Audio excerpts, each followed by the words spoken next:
हाय, hello, नमस्कार सर्वांना. तर मी अनिता, माझ्या आजच्या नवीन व्हिडिओमध्ये तुम्हा सर्वांच्या मनापासून खूप खूप स्वागत आहे.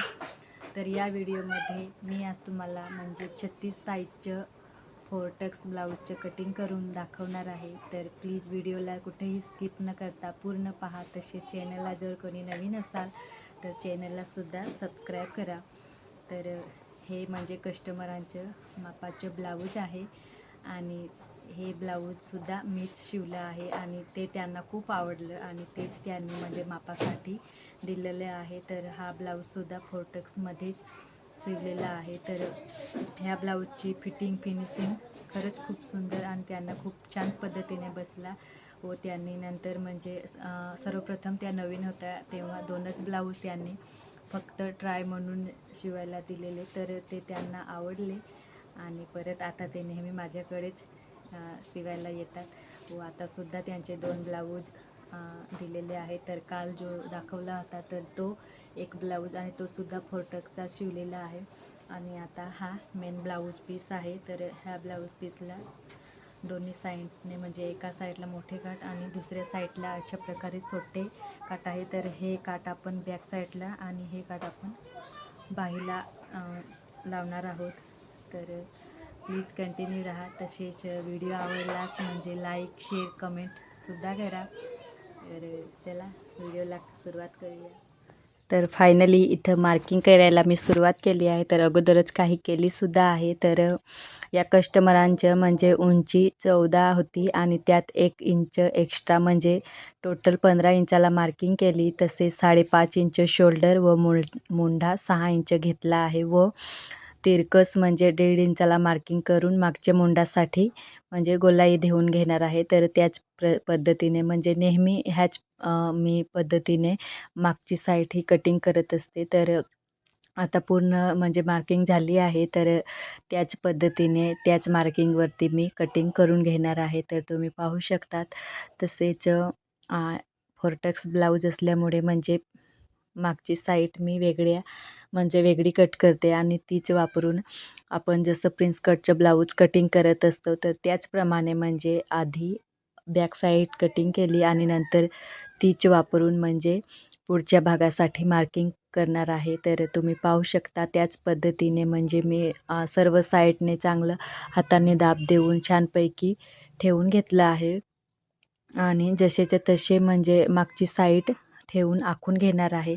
फक्त म्हणजे म्हणजे मागच्या भागापेक्षा म्हणजे पुढच्या भागासाठी अर्धा इंच एक्स्ट्रा घेणार आहे आणि मुंड्यालासुद्धा म्हणजे पुढच्या मुंड्यासाठी 1 इंचाला मार्किंग करून पुढच्या मुंड्यासाठी गोलाई देणार आहे. तर त्याच पद्धतीने करत आहे. तर फायनली तुम्ही पाहू शकता. तर इथं अर्धा इंच एक्स्ट्रा वाढून घेतलं जेणेकरून टक्समध्ये पाव इंच स्टिचिंगमध्ये जाते. तर त्यासाठी तर पुढच्या मुंड्याला 1 इंचावरती मार्किंग करून त्यालासुद्धा गोलाई देऊन घेतली आहे. तर फायनली पाहू शकता. तसेच गळा रुंदी 2.5 इंच घेतली आणि पुढच्या गळाचं मार्किंग केलं. तर पुढचा गळा आहे कस्टमराच्या आवडीनुसार घेतला आहे. तर इथं 6.5 इंचाला मार्किंग केली आहे. तर 6 इंच टोटल गळा आहे आणि अर्धा इंच शिलाईमध्ये जाणार आहे. तर त्याच पद्धतीने आणि आता टक्सची मार्किंग करणार आहे. तर टक्स मारण्यासाठी मी म्हणजे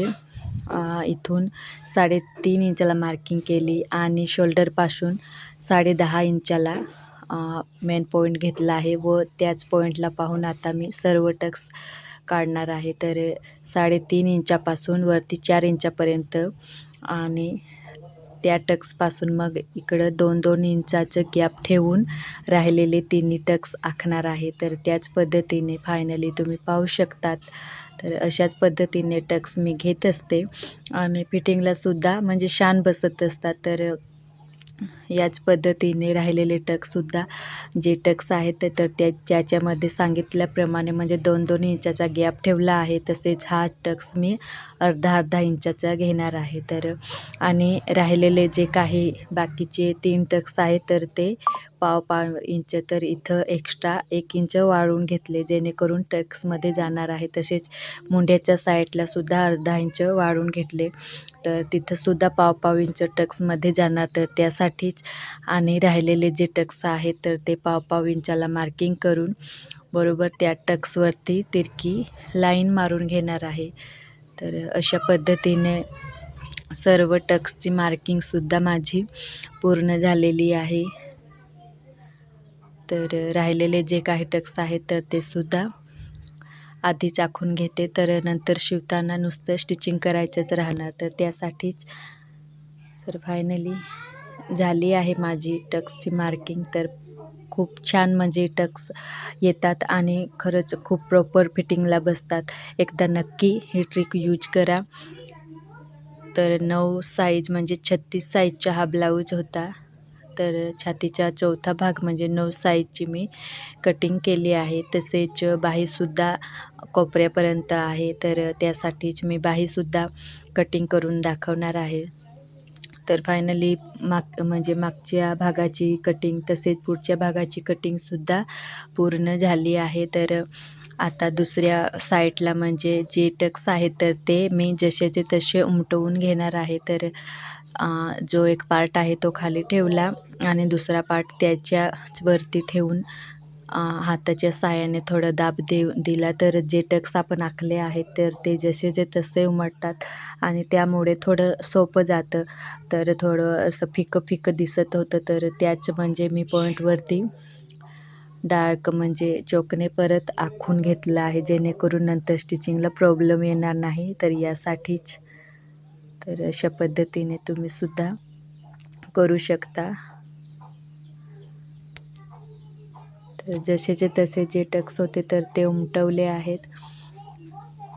तर फायनली मागच्या भागाची तसेच पुढच्या भागाची पूर्ण कटिंग झालेली आहे. आता फक्त बाही कटिंग करायची आहे. तर बाहीसुद्धा खूप म्हणजे लांबी होती.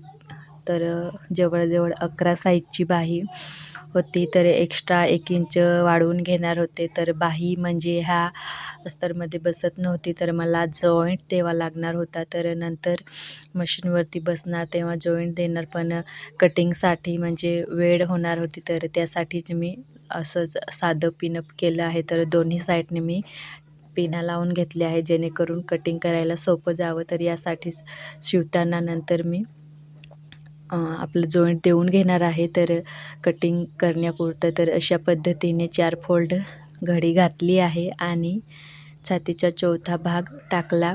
तसेच फोरटक्सचं कटिंग असल्यामुळे मी थोडं फोरटक्स आणि प्रिन्स कटिंग करत असते बाही तेव्हा, म्हणजे बाहीसाठी अर्धा इंच एक्स्ट्रा घेत असतं. तर त्याचप्रमाणे 9 आणि त्यात अर्धा इंच एक्स्ट्रा, तर 9.5 इंचाला म्हणजे बाहीची घडी घातली. त्याच्यानंतर 11 इंच बाही लांबी होती. तर त्यात 1 इंच एक्स्ट्रा आणि 3 इंचाची कॅप हाईट घेतली व तिथून 1 इंचाला मार्किंग केली. परत इकडच्या साईडची लांबीहून सुद्धा 1 इंचाला मार्किंग केली आणि दोन्ही पॉईंट म्हणजे एक खालीसुद्धा 1 इंचाला मार्किंग केली. ते पॉईंटसुद्धा जोडले आणि इकडचे दोन्ही पॉईंटसुद्धा एकमेकांना जोडून तिरकी रेषा आखून नंतर बाहीला आपलं फीस प्रकारचं म्हणजे शेप देऊन घेतलं. तर अशा प्रकारचं म्हणजे शेप हे बाही म्हणजे मुंड्यामध्ये खूप छान फिटिंगला बसत असते. तर त्याचप्रमाणे एक भाग म्हणजे